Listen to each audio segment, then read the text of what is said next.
This is part A of the fourth video about organizational patterns. In this video, we focus on processes. In this video, we focus on the differences between process analysis and instructions. A process analysis is a particular type of document that does exactly what it sounds like, analyzes a process. A process is basically a set of instructions or directions, but it is more than simply that. When you analyze a process, you might do either a descriptive analysis that describes the process, or a prescriptive analysis that sets out the steps telling exactly what to do. The term prescriptive means to mandate or tell exactly what steps to take rather than simply describing them. Why is it important to have good procedures and instructions? If instructions and procedures are vague or confusing, then the people who must follow the instructions will not be able to complete the processes accurately. What are some examples of procedures like this? How about what to do in the case of an emergency? You as a student would follow one set of directions that form part of the procedure of evacuating a building, for example. But there are other directions that faculty follow, another set for security personnel, another for the police, and yet another for the firefighters, and so on. Together, the different directions form a procedure. If the procedures and directions are not clear, in this example, at least, someone could die. So a procedure includes the directions for all members of the team that allows them to coordinate their individual roles so that the event runs smoothly and seamlessly. So let's look more closely at the differences between instructions, process, tutorials, and procedures. Instructions are what you probably use most often. Instructions set out the steps needed to accomplish a particular thing. For example, you follow instructions to put together your IKEA bookshelf. Usually you follow them one step at a time in a linear sequence and you end up with something finished. A process is very similar in the sense that while you're still following a sequence of steps, they are, however, more complex.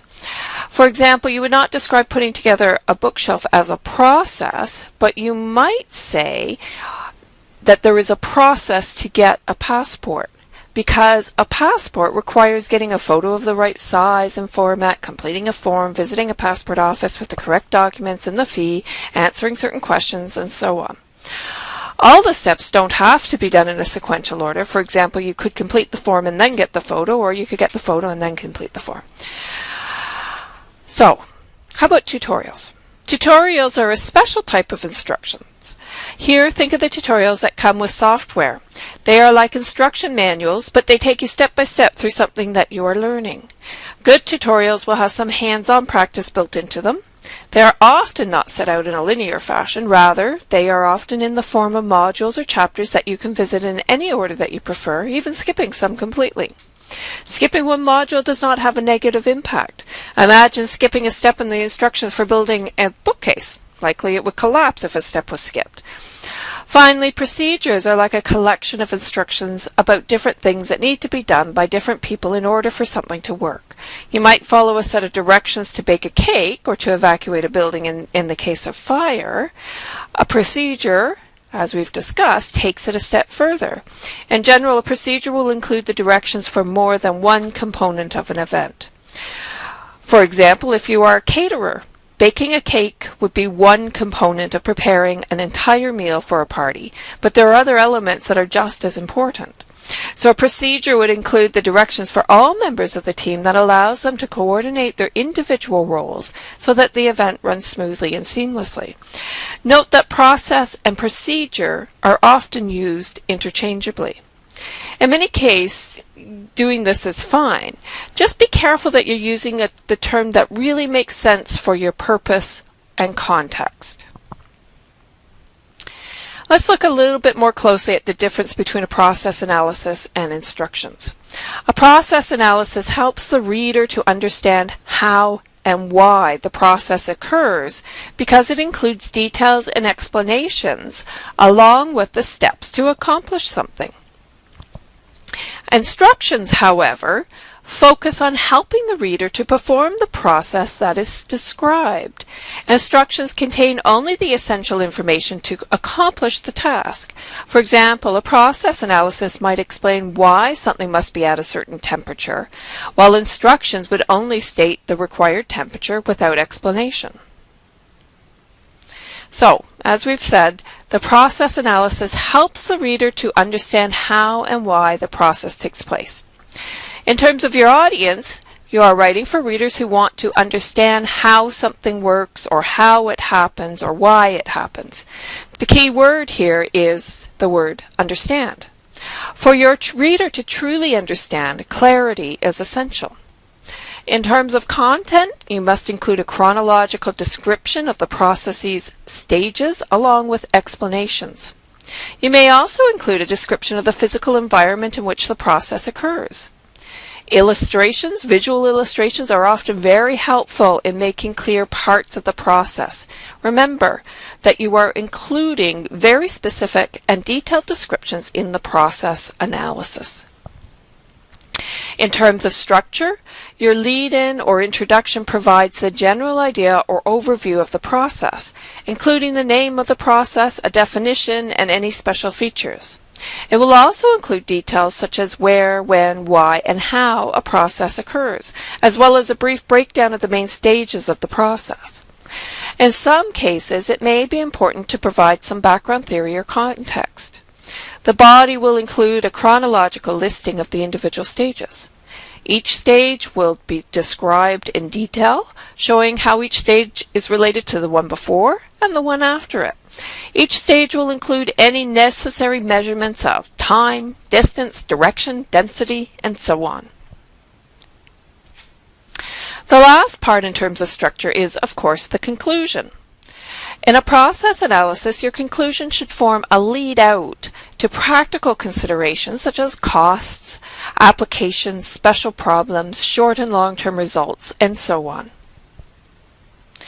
In terms of writing style, you should use the indicative mood, which just means you're telling the reader what to do and what to expect, such as the next step or the next stage takes 3 hours. In this type of writing, there's no place for personal pronouns such as I or you.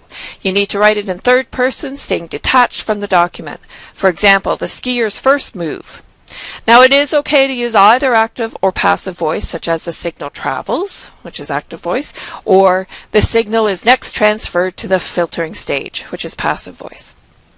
Now, process analysis should be written as a formal document with headings, properly formatted paragraphs and sentences, standard spacing, and so on. It should read like a serious discussion. Good writing is still important, so it's fine to use a variety of sentence types and lengths. And, of course, always be sure to use precise and accurate vocabulary. As we noted earlier, instructions help the reader to perform a process.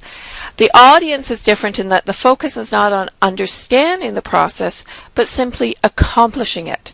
Therefore, the content should include no more detail than absolutely necessary. It will include a chronological listing of the steps, very carefully describing the exact steps to take. Visual illustrations are more important and should be more frequent than in a process analysis. In terms of structure, the introduction should include a concise overview of the actions to be performed, and may include a little bit of background information, and it should include any materials or equipment that are needed.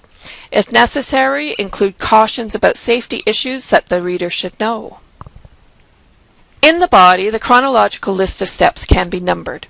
You will likely group together steps under subheadings, such as the steps for setting a timer might be grouped together. Only one action should be placed in each step, never more than one action. Use transition words to show the interrelationships and sequences of the steps. If necessary, include reasons for performing an action in a specific way or at a specific time. Visual illustrations can show the results of actions as well as the techniques. For example, some of the best cookbooks for beginners show what each stage of the cooking process looks like. Finally, your conclusion should be brief and practical, noting the expected results and performance times. You should use the imperative mood. For example, Set the timer by choosing. In this case, you can use the pronoun you to address the reader directly, very much like what I do in these videos. You should use the active voice because you want to emphasize the action being done. In terms of appearance and style, there will be some formal paragraphs, but you will also use many numbered or point form lists. It's important to make sure that instructions are user-friendly with short sentences, phrases, direct and straightforward words, and lots of white space. Too much dense text packed together is not user-friendly. It's very hard to read. When you use instructions, you want to be able to glance back and forth between the task and the directions without losing your spot. As always, be aware of your purpose and your audience. IKEA, for example, is a company who has found a way to make instructions as usable for as many people as possible, no matter what language the user speaks. Instructions also require clear warnings regarding possible problems. Caution, the word caution, often written in yellow print, warns the reader that there is possibility of damage to the equipment or materials. The word warning, written in orange, refers to the possibility of injury to people. Danger, in red, warns of the possibility of serious injury or death. Make sure that you're clear in your warnings and that you do not bury them. Think about it. What happens to companies that are negligent in providing adequate warnings to their customers? You don't want to be that employee who slips up in this regard. In summary, clear instructions have a title that tells the reader what to expect. Write the instructions with logically ordered steps, making sure that any images or visuals are carefully placed. Include background information, explanations, examples, and warnings as needed. Carefully choose your words, constructing your sentences and paragraphs to ensure that the reader will be able to follow the instructions easily. In terms of formatting, use lots of white space around your text. Carefully select images and graphs, using words for explanations as needed. Use headings to improve readability and organization. If you need to include lengthy explanations without interrupting the flow of directions, place that explanation in a box separated from the instructions. Finally, choose your fonts wisely.